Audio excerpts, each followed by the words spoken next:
Tuesday.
Hello everyone, welcome to the lightning talk session of APNIC 52.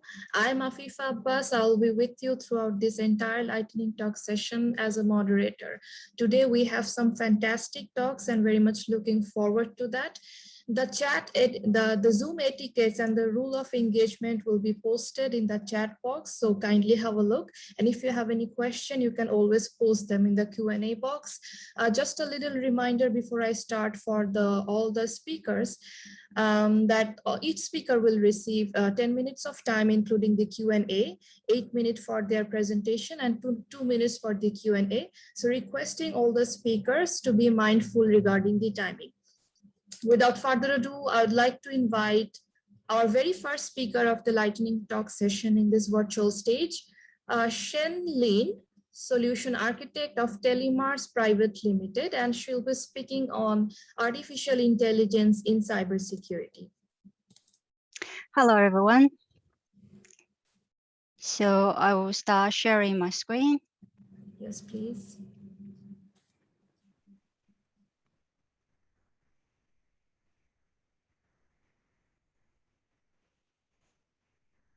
Can you see my screen? Yes, we can see your screen. Please start. Hello, everyone. Today, I will share with you our experience in applying artificial intelligence technologies in cybersecurity. There are two types of intrusion detection systems, or IDS, targeting at cyber attack detection problem. One is signature IDS, another is anomaly IDS. The signature method is highly mature and in most part effective in detecting the non-attacks. However, it is not able to recognize the attacks that are not described in the existing knowledge base. At the other hand, the anomaly IDS adopts machine learning methodologies, a type of artificial intelligence. It offers learning ability to make predictions based on the existing knowledge. Various types of machine learning algorithms have been studied over the years. However, there are still limitations and outstanding problems in the detection of emerging attacks and real-time detection. Recently, new learning methodologies such as reinforcement learning was proposed to explore the opportunities of improvement. This year, we delivered a research project which received ISIF Grant 2020. This project explored the capabilities of reinforcement learning method. At the same time, various types of machine learning algorithms were experimented and compared in the same environment. This diagram demonstrates an overview of the process of developing and experimenting machine learning models. Each machine learning model is structured with one or more mathematics algorithms. These algorithms require the input data to be in specific feature structure so that the network data that is collected to describe the network traffic and behaviors needs to be constructed in this feature space that can be consumed by the algorithms. During the process of developing machine learning models, partial of the constructed network data is labeled and used to provide the knowledge of network traffic and behaviors. Other data from the same source is used to test how well the model can detect the anomalies in network traffic. The raw data collection and construction process was out of the scope of this project. This process requires significant time and resources. Within the scope of this project, two simulated datasets that are commonly used were adopted. So the data was generated in simulation environment while the anomalies were produced artificially. One of the datasets contains zero-day attacks to support the experiment of detecting the emergent attacks. Without real network data, this project adopted test data from a different feature space to evaluate the robustness of the models. The findings and the lessons learned through this project were detailed in the technical report, which will be published on the ISIF Grant website. Here, we highlight the key points. By experimenting and comparing various types of machine learning algorithms, including a reinforcement learning algorithm, we discovered machine learning models in general are highly capable in detecting cyber attacks, including the emergent attacks. The reinforcement learning algorithm did not demonstrate advantages over the traditional learning algorithms. The evaluation results discovered that machine learning models are sensitive to the changes in feature space. This means the noise, uncertainties, and changes in the real network environment will impact the detection performance. During the evaluation, the deep learning neural network algorithms showed stronger robustness compared to other algorithms. Based on the findings and the lessons learned, we identify the future opportunities to overcome the real-time detection challenges. The robustness of machine learning models in real network environments could be improved by combining different types of algorithms, such as random forest and deep learning neural network. The final solutions needs to be able to handle the environment noise, the uncertainties of user behaviors, and adapt to the changes in network architecture. In addition to the technical challenges, there are also challenges in applying machine learning solutions as part of business operation, such as the dependencies and impacts on the existing systems, the team readiness, and the cost of deployment, implementation, and maintenance. To overcome these challenges, the business process and technical frameworks will need to be redesigned or improved to enable benefit realization. The team of Telemos is grateful for receiving the ISF grant. Supported by the grant, Telemos was able to engage the top-level data scientists to provide advice and mentoring to the team. As a result, the research capability and experience in applying machine learning methodologies was improved. Meanwhile, the culture of teamwork and continuous learning was enhanced. The project output provided valuable reference data to a wider research community.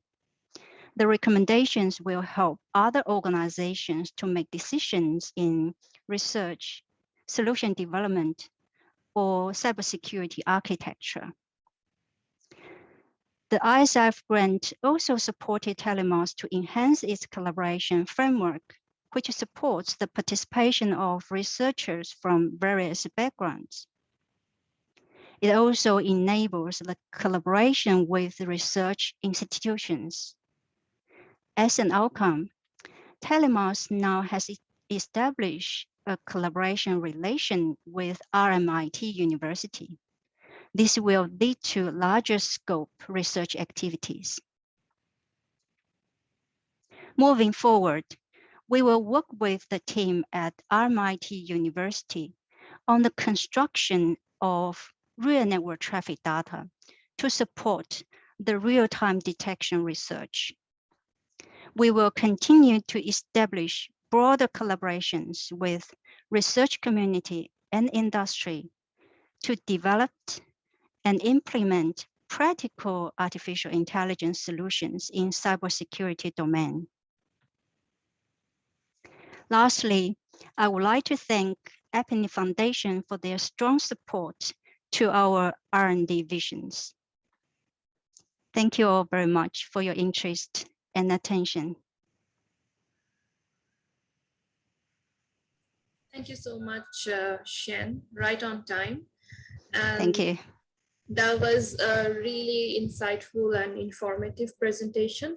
I don't see any question for Shen, not yet. So if there is any question, you can always, I don't think they have any questions right now, but probably they can reach out to you offline. Yes, either through the chat or send to my email. Yeah, thank you so much, Shen. Thank you. Moving on with our next speaker. He is Sheikh Mohammed Siam, working as a network research engineer in Jonathan Wi-Fi, and he will be speaking on affordable internet for the community. And he is one of the APNIC 52 fellows from Bangladesh. So welcome you, Siam. Please take the virtual stage. Thank you. Thank you, APNIC, for giving the opportunity. I'm sharing the screen. Can you hear me? Yes, you can hear it, but we can't see your screen yet.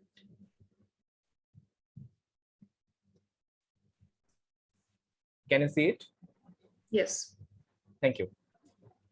Hello, I'm here today to share the internet availability problem for the low-income people of Bangladesh or many other low-income economy country. Mobile broadband internet in Bangladesh is expensive and volume-based. Most of the people's primary computing device is a smartphone. There are 105 million mobile internet subscribers in Bangladesh. And 1 month 4G internet cost in Bangladesh is 10% of the monthly income of an average Bangladeshi person. One of the reasons for this that Bangladesh has one of the most expensive spectrum in the world and the largest cellular operator has SMP regulation enforced. So cellular market internet price is not dropping very fast. To solve this expensive mobile broadband issue, we helped T-stall owners to take a fixed broadband internet connection in the T-stall, and our custom hardware sachets the internet for the low-income population. You can buy one-day unlimited internet access for about only 12 cents, which is 10 times lower than the 4G internet price. The solution is targeted towards bottom 80% population of the country. We are not an ISP. Rather, we partner with ISPs who takes care of the backhaul. Now you may ask, why this solution? Because fixed broadband is cheap in Bangladesh and the price halves every 2 years. Also, T-stall in Bangladesh have density. Here lives moves on around T-stall. It's a gathering place for local communities. Also, Wi-Fi brings extra foot traffic for the T-stall owners, increasing their overall sales. The way the solution works, we send our custom routers to local ISPs or T-stall owners. They set the hardware with a few taps of our technician app, and they start selling 1-day or 7-day Wi-Fi balances to the customers with our Digital Vyapari app. The customer downloads our app and gets seamlessly connected to every router in our network. On the technical side, first we use smartphones to access the smartphone cellular internet to access the Janata cloud. This allows us to overcome the barrier of the CGNet issue. Through cellular internet, smartphone gets all the credentials it needs to operate the whole process and sets up the router to be able to join the Janata cloud. In the Janata cloud, we have various sections. Here you can see there are 4 total sections. Authentication, authorization, and accounting is done by a server. We have a log management server, which ensures the security of Wi-Fi and the users. In any event of security issues, we can easily track the user from the log management server and ensuring the whole process to operate seamlessly. There is another log management server which handles all of the operations. With all these, Janata Cloud ensures the seamless connectivity. So we are faster than 4G, we are stable than 4G, we are also at least 10 times cheaper than 4G. First time internet user gets internet education through our app's media section on how to use the internet to find information, find work, and communicate effectively. Also, half of our Wi-Fi vendors are women who are learning themselves how the internet works and teaching others. Besides this, Wi-Fi sales is adding extra 10% income of the women vendors. Now you may ask, why will you use 4G instead? We estimate the user density and place hardware with that density handling capabilities. Also, as we are focusing on lower income areas, both radio and physical interference is very low in those areas as they don't have much Wi-Fi users now. Most content consumed is from local CDNs, and local CDNs allow really high throughput and low latency over fixed broadband, where 4G can never match in terms of media streaming. Poor 4G bandwidth is a known fact in Bangladesh. You can look in this picture that mobile broadband has almost 10 Mbps, whereas the fixed broadband has about 40 Mbps. And that's why the mobile broadband doesn't give much good broadband experience after being so expensive. Also, as the spectrum is very expensive, naturally cellular operators are incentivized to squeeze every bit uses out of the spectrum they bought and making the QoS very poor. We had several issues and challenges for implementing this idea. For example, CGNet at NAS doesn't allow the controller to reach the NAS for all the operations. That's why we use smartphone to transport configuration. It was hard to deploy routers at remote region fast because the technical skill of the agent are poor. Now we can just ship the hardwares on the ground and layman can easily set up the hardware or debug with the smartphone app. Paper voucher shipment became very hard during the pandemic. So we launched another app for the customers that does the digital voucher. We launched apps on July 2021. Before this, we used to sell voucher cards and customer would connect using the number on these cards. Now we assign balance to digital Bapari app of the T-stall owners and they sell the balance to customers. Agent sends us the money through their mobile money accounts, making the whole process paperless. I guess we have few more minutes. Any questions? Okay, let me see the chat box. No question yet. I don't see any questions for you yet, but I would like to give it a few more seconds to wait if we can have any questions. So Thank you. Siam rightly stated that the life around Bangladesh evolves within the tea stall. So, which is true. Very interesting talk. I think I have got one question for you that is from Sanjaya. Any issues with the regulator? Currently, we don't have any issues with the regulators because we are not operating with them and we are not in ISP businesses. So the regulators are maintaining their part. We are just sharing the Wi-Fi network with the peoples. The way it works, normal people shares the Wi-Fi with their friends and others. We are making this process seamless and they don't have to know whose Wi-Fi it is or how to connect. They just download the app, and if there is a Wi-Fi router in our network, and if he or she has balances, he will get connected to any Wi-Fi that has been allocated to our network. Okay, I would like to go for one more question, and that is from Mauritania. Is it only for lower income people? No, it's not focused on only lower income people. Anyone can join the network, but the way it works, the higher income people already can access the 4G or they already have access to high bandwidth internet. So right at this moment, we are focusing on low incomes, but it can be done with the high incomes and it can be deployed in any part of the world because the way it works, the operation works applies to all. It doesn't has to be in low income economy nor high income economy. Okay. I think people are very much curious about your solution, Siam. I would like to go for one more question, and that is, do you have any issue with scalability or how does the solution address scalability? Well, we can scale it as much as we want. Even we are planning to deploy it globally. Currently, we are not facing any scalability issue because it doesn't require much hardware and not much that manpower.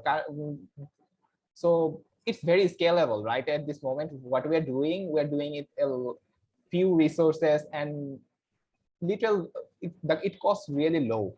So it's globally scalable. Okay, so as we have to move on, I won't be able to take your question, Husaina, but you can always reach out to him offline. And I would like to thank Siam for being a newcomer and having the courage to come in front and present in front of everybody. Thank you so much. Thank you, everyone. Thank you for. And I'd like, yeah. Thank you for your attentions. Thank you, Ethnic, and thank you, Afifa, for such a great presentation and for moderating the session. Thank you. Thank you. We would like to see more newcomers like you. Thank you so much. Moving on, our third speaker of this lightning talk session, Carlos Ganan, lead security specialist from ICANN, and he will be speaking on investigating RDAP response time. Thank you for the introduction, Fila.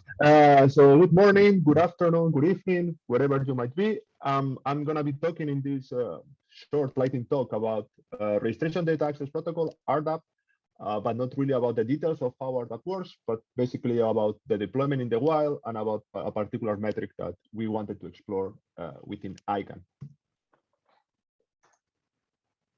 So first, let me start with a brief introduction and context for those who are not aware of what RDAP does and why it is important. So let me start from the very beginning, registration data. Registration data is basically really important for the daily operations of different stakeholders, from law enforcement, who want to check whether a malicious domain or a domain is malicious and who is running or who has registered that domain name, from cybersecurity researchers, and of course also registrars and registries that during their daily operations, they need to deal with registration data. This has been essential from the start of the internet. So the WHOIS protocol, which is the de facto protocol from the 80s to access registration data, show that it works, but it had several issues. In this slide, I list a few of these issues. I don't want to go into details of the different issues, but basically it had all kinds of security-related issues, but also performance issues. So basically, there were different proposals to improve on WHOIS, and the winner was RDAP, which was standardized by the IETF in 2015. But it was not till 2019 when actually ICANN made a requirement that all GTLDs, registries, and ICANN accredited registrars would implement this solution. So just to give you, without going into the details of how the different protocols work, this is in this slide what you can see on the left, basically the flows from a WHOIS query for a particular domain, and on the right, the same flows, but for the same domain name, for the same type of fetching the same data, but using RDAP. And what you can already see here is that the time that it takes for retrieving the same data using WHOIS protocol and retrieving the same registration data for the same domain using RDAP is completely different, right? So you would have like around 87 milliseconds, but you will need many more for RDAP. So moving forward now to actually the goal of this research, we had in mind this different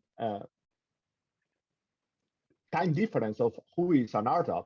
And as you can see that in the graph, there are still billions of queries that are being thrown against the different registries and the different registrars to retrieve data using WHOIS. So that's what you can see in this plot, but you can also see a drop in 2019. So the question of our research was, what is the performance of the RDAP service that are currently deployed? So we use a measurement methodology, which was really simple, aiming at answering these questions, right? So during 1 month, we executed RDAP queries against all known RDAP services, and we ran one query for all the services every 5 minutes. So every 5 minutes, we run a query about an RDAP query against any known services using 10 vantage points. And using this, we basically measure the time that it took to retrieve the registration data. And just let me give you an overview of the results. And you can see here in the slide a condensed overview of the different factors that we investigated. So after 1 month of running the process of executing one query every 5 minutes, in total, we executed 10 million RDAP queries. Our results show that 95% of all the queries were responded in under 3 seconds. However, there were big differences depending on different factors, right? And you can already see there also in the slide that some queries took several minutes to get responded. What this means that when with a WHOIS query, it could take few milliseconds. The same query using RDAP might take several minutes. So we wanted to know more why this is happening, right? And then we investigated 4 different factors, right? And these are the factors that you can see there in the slide. The first factor was the type of operator. We have 3 different types of RDAP operators. We have the regional internet registries, like CAPNIC. We have the TLD registries and the registrars. And as you can see there in the CDF, in the cumulative distribution function, there were big differences. In fact, RIRs like APNIC or RIPE and AFNIC responded faster on average than registries, which in turn, they also responded faster than the registrars. So this was already interesting, right? So basically, if you run an RDAP query against a registry, or you could expect a faster response than if you run a query against the registrars. The second factor that we investigated was the geolocation from where the RDAP query was executed. You can see there in the slide an example of a box plot for the different RIRs. And clearly, what we can see here is there is a huge impact depending on the origin of the query. When the RDAP query was launched from the same operational region where the RDAP service is operating, we could expect a really fast response. However, if the query originated from outside the region where the RDAP service normally operates, the time to reply was way, way larger. So you can see here, if you just look at the box plot, the case of LACNIC is a clear example, right? So queries executed within the same LACNIC region were responded quite fast. However, if you execute a query from one of the other vantage points that we had against the RDAP service from LACNIC, it could take way more time, right? The exception was basically APNIC, right? If we look at APNIC, both boxes are quite similar. Why? Basically because APNIC is using the cloud to provide their RDAP service. So moving on to the next factor that we also wanted to investigate whether it had an impact on the response time or not was the response size. Naively, one would think that larger response sizes would take longer, right? So if the response of the RDAP query is a really big reply, then it might take longer to transfer. However, this is not what we observed. There was basically no statistical correlation between the time that it takes to reply the RDAP query and the size of the RDAP response. Of course, there were differences in the size itself. So there are some RDAP responses from certain services that are way smaller, like a few kilobytes, and there were other responses that were hundreds of kilobytes, right? So there are really differences in terms of the size of the response, but not a correlation between the size and the time. And the final factor that we also investigated was the impact of the source IP address type, right? So we run queries, RDAP queries using IPv4, and we run the same queries running IPv6, right? And we measure the times for both type of queries. What we see here in the box plot is like if we look at the mean, which basically is this green triangle, when we run the query using IPv4, it's a bit slower than if we run the same query using IPv6. For some reason that we didn't go into, IPv6 show faster responses than IPv4 queries. However, this difference was again not statistical significant. So there was a slight difference, but it was not really a statistical difference. So one of the main differences of RDAP versus WHOIS, as I mentioned, RDAP was meant to provide certain level of security. So instead of using plain text for the communication protocol, RDAP is a RESTful, leverage a RESTful API. So basically, it establishes a secure channel. That means that we are using HTTPS, so we have a TLS handshake. So our last part of this analysis, we wanted to know what is the overhead by the fact that we need to establish a secure channel before we can actually retrieve the registration data. So what you see here, just by looking at the orange bar part, is like the TLS handshake, which is not present in the WHOIS protocol, was adding delay. And this delay was from 20 to 40% of the total response time, right? So that's what you see here in this bar chart. The differences were, again, not significant, but there were some difference depending on the service provided by the RIRs versus the GTLDs versus the registrars. Hi, And Carlos, finally, sorry to interrupt. Yes. You have 40 seconds left. I'm done. Thank you. So basically, we also compare RDAP versus WHOIS. The conclusion here is WHOIS is 2 times faster than RDAP. And this is basically the conclusions of the study, just a summary of what I said. So you can also read them. And of course, you have the detailed document in the ICANN Octo series. Any questions for me? Thank you, Carlos. You have one question from Sanjaya. What domain queries did you send to RIR? Their queries are for IP address or ASNs? So this study in particular was only for domain names. So we didn't include it in this study RDAP queries for IP addresses or ASs. We did it in a follow-up study. We didn't see a statistical significant difference between querying for an IP address or querying for a domain name or an AS. In terms of what domain queries, we basically use ARPA. So basically, those ARPA domains that RIRs actually responds to. So those are the domain queries that we set up for the RIRs. Thank you, Carlos. I hope that answered the question. What I really like about your presentation, that it's not based on any random assumptions, but based on some real data that made your presentation really interesting. Thank you so much, Carlos, for your insightful thoughts, for sharing with us. Moving on to our next speaker, Ali Hussain from University of Malaya, and he will be speaking on, again, another RDAP talk, RDAP utilities implementation updates. Ali Hussain, over to you.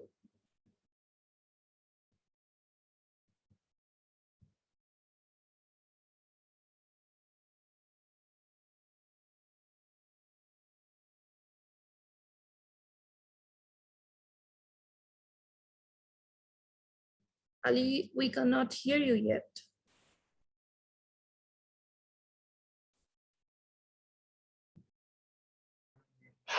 Sorry, it was mute problem. Can you hear me now? Yeah, please. Welcome everyone. My name is Ali, and I'll be talking about.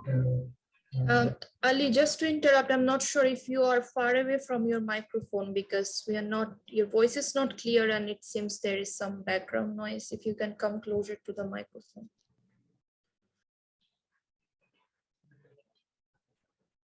Is it better? Not any better, but you can start.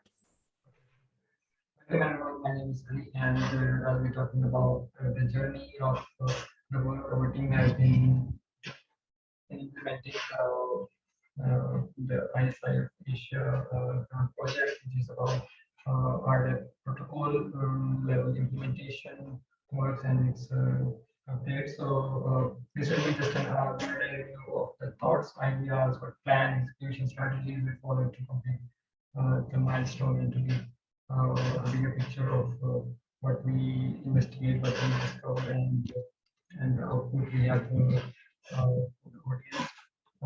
the audience. The has been used since multiple. Ali, just to interrupt you again, we can see your slides are not moving and your voice is coming as a distorted. Yeah, it's not very clear for the audience to understand. Can you please do something about it? Better now? You can use the headset if possible. Are you using any? The voice is better now? Not really.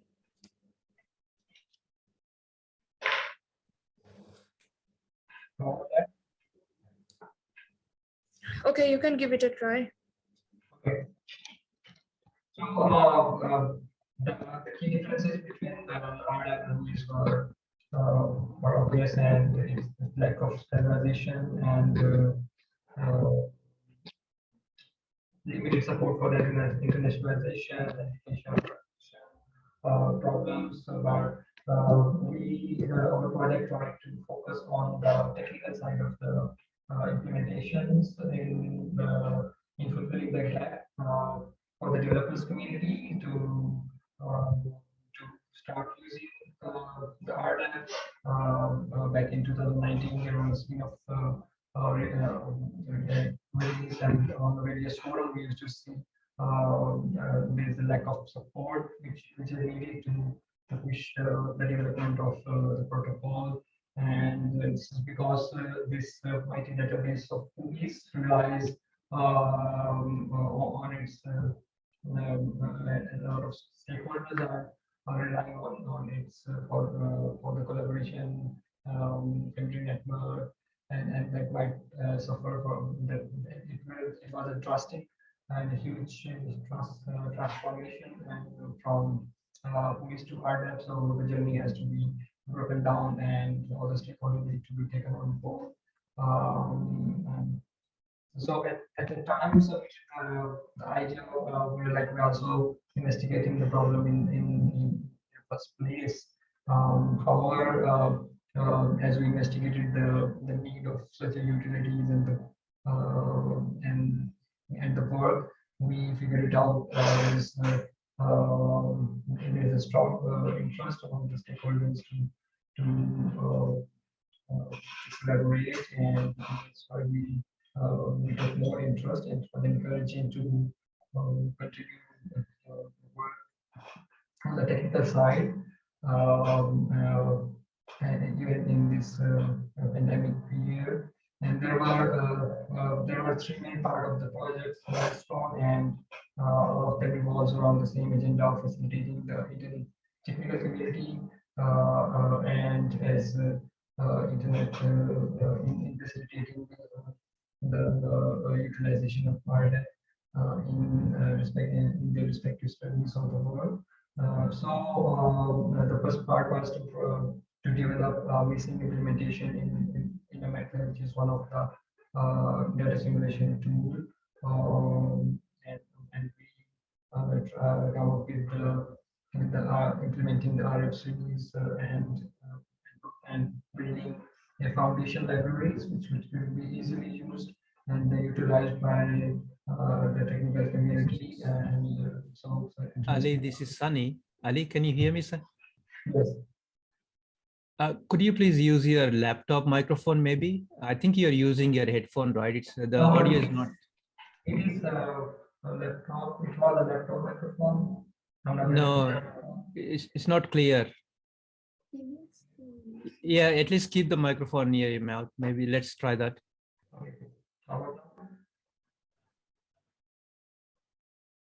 Okay. Can you start speaking? No, it's not that good. Can we use your laptop microphone, maybe? Okay. If you disconnect the headphone, please.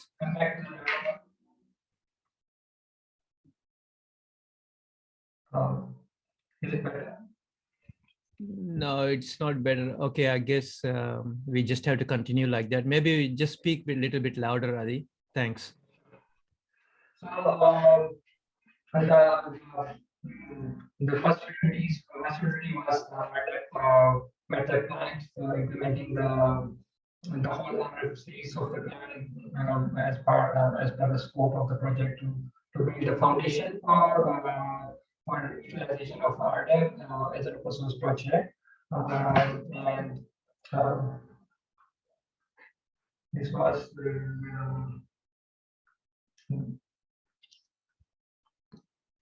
and right.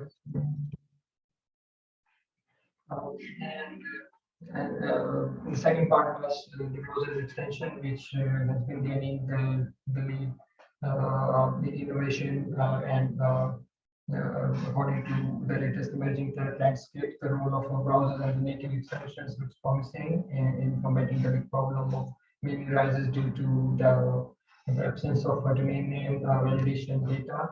So the protocol implementation was as well as these extensions utility which might connect to the existing caching servers was one of the part of the project, and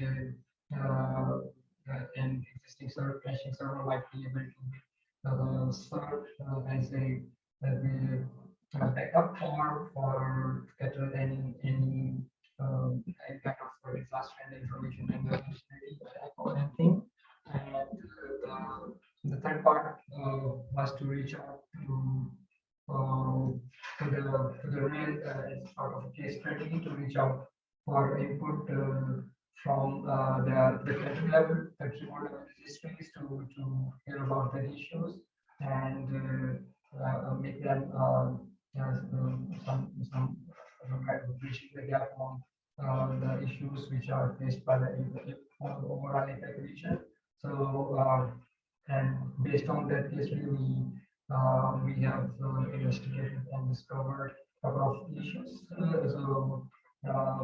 It seems that there is a consensus need of acceleration should be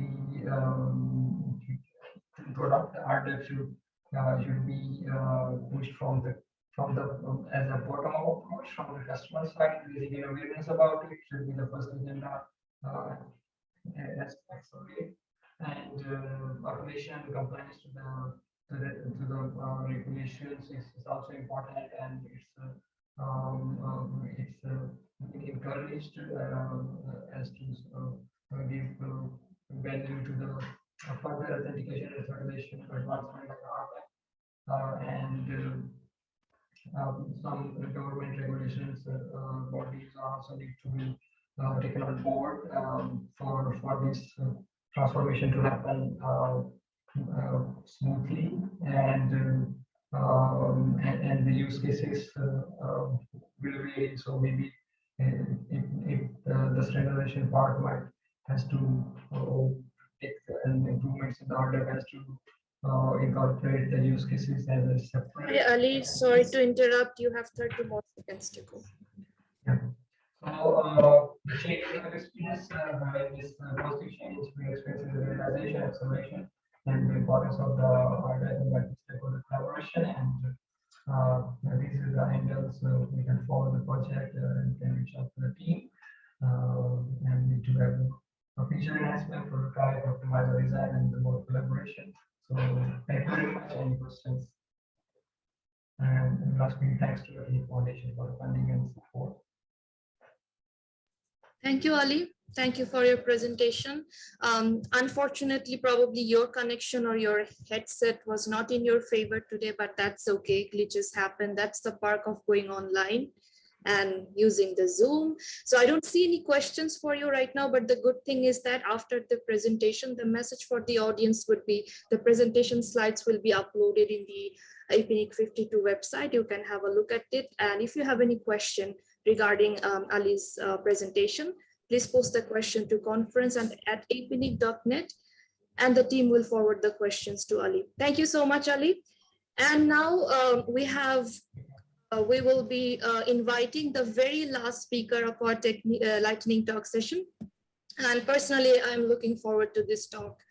And I would like to invite on this virtual stage Mohit P. Tahiliani. Apologies for the mispronunciation if I did. He is an assistant professor in National Institute of Technology, India, and he will be speaking on migrating a university campus network to IPv6 in India. Mohit. Thank you, Afifa. And by the way, the pronunciation was perfect. So thanks for that as well. Thank you. I'll start sharing my screen and maybe you can quickly confirm that my slides are visible. Yeah, it's visible. And once I change it, can you see the second slide as well? Yes, yes, yes. Okay, perfect. Yeah, thank you. So hello, everyone. I'm Mohit, and I work as an assistant professor at NITK Surathkal in India. And I'll be talking about a work in progress case study about migrating our university campus network, that is NITK Surathkal campus network, to IPv6. And this team consists of members from Industry Network Technology Council. We have members from India Internet Engineering Society. We have my other fellow colleagues also from NITK Surathkal who are helping me in this whole process of migrating our campus network to IPv6. So we belong to the southwest region of India, and our campus is located right besides the Arabian Sea, as you can see in this particular slide, and we are in the state of Karnataka. We have a campus in which we have at any point of time, of course, we don't have the students on the campus right now because it's COVID era, and we otherwise have more than 20,000 devices that connect to the internet through this particular campus. And the whole idea of this project was to migrate to IPv6. Now, what was the motivating factor and what made us think to go to IPv6? There were quite a few things. One thing that has always been there in our mind is, can we simplify our network architecture in some way? Because we have a large variety of user requirements in our academic environment, right from essential internet services to providing highly customized features for academic R&D. So our network administrators would get a call randomly from any of the faculty member and say, I need this specific port, or I need a static IP to be used. And lots of variety of requirements that keep coming, and it's quite challenging for us to manage the network architecture. Adding on top of that, COVID-19 has led to the adoption of new teaching learning methodologies. So we have to now deal with latency issues. There is a high demand for ultra low latency. And because of all the labs going into virtual mode and remote triggered mode, so there are a lot of hardware devices that we as faculty members keep it running in our institute and then provide a VPN access to our students. There has been an enormous rise in the usage of VPN. And online exams, they require high throughput and scalability. Even we use tools like Moodle, they require pretty high throughput. And we have instances, for example, of Big Blue Button running at our institute for providing the video lecturing facility. We have Moodle instances for taking the exams. So the whole idea was, can we eliminate some potential performance bottlenecks? For example, one of the questions that we asked is, can we avoid NAT in some way? And then, yes, we of course started thinking of IPv6. Another important thing that's happening due to COVID is that it's not possible to purchase hardware immediately. And that's why a lot of our services are now moving towards cloud. For example, Moodle, if we want to scale it, we need to go to cloud so that we get easy options of scalability.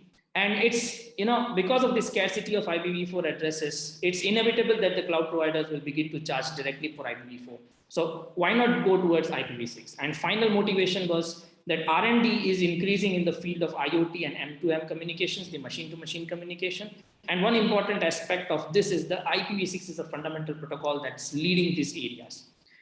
We realized that it's significant, we have a significant benefit if we become IPv6 ready. We also realized that migrating to IPv6 is just the first step of being IPv6 ready. So what we realized is that we can immensely benefit because our R&D budget, which the government of India provides, can in future depend on whether our campus is IPv6 enabled or not.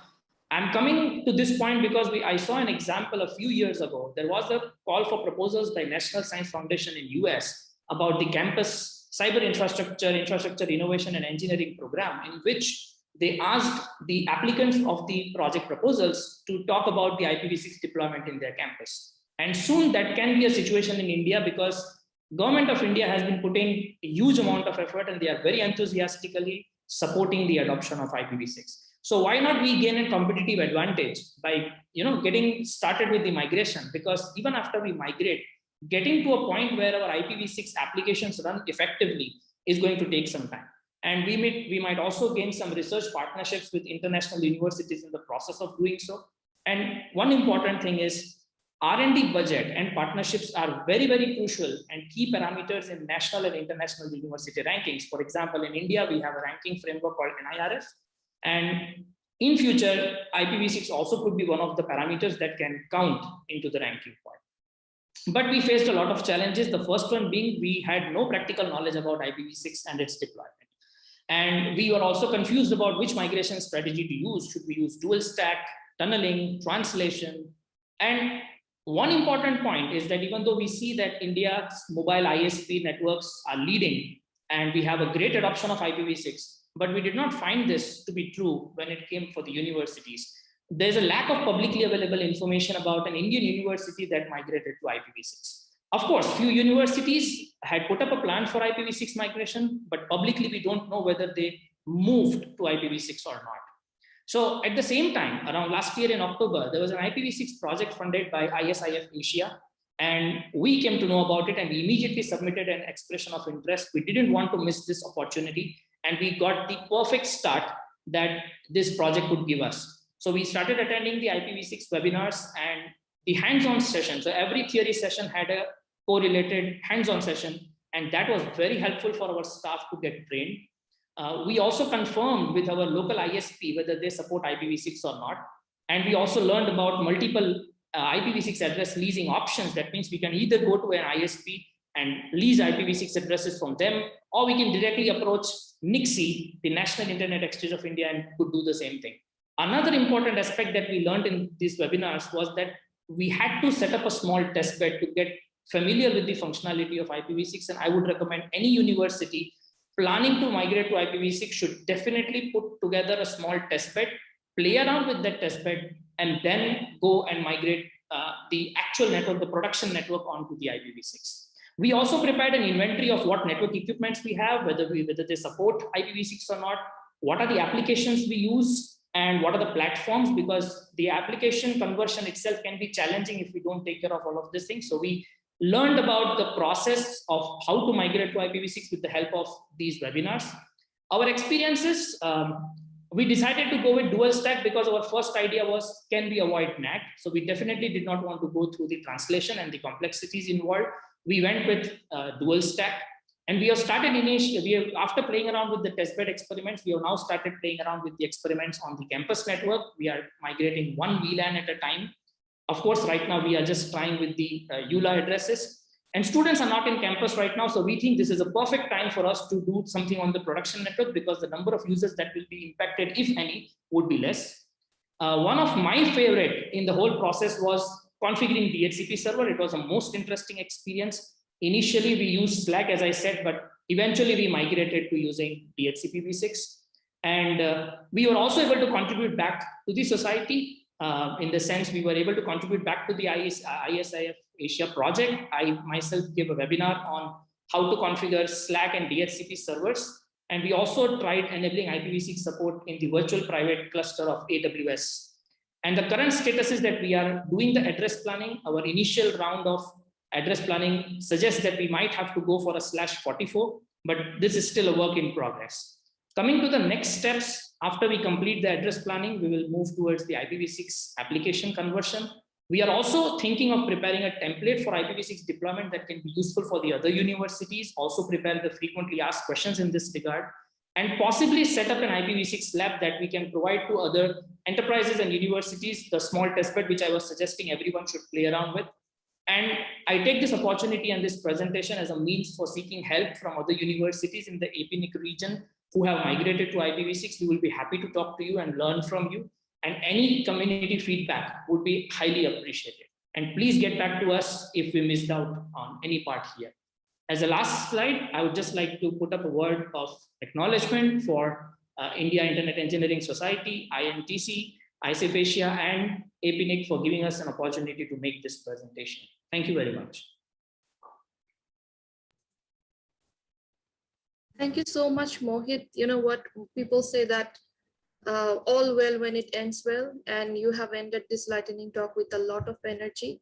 And the amount of hard work you have put, it basically shows within your speech and also within the slides, and you can already see the reflection in the chat box. So thank you so much, Mohit, for your wonderful work, and keep doing the work. Thank you. Mohit, we are at the end of our lightning talk session. Thank you so much, everybody. And before we formally leave, we have one task to complete, and you will get one pop-up on the session poll on your screen. So please share your feedback before you leave.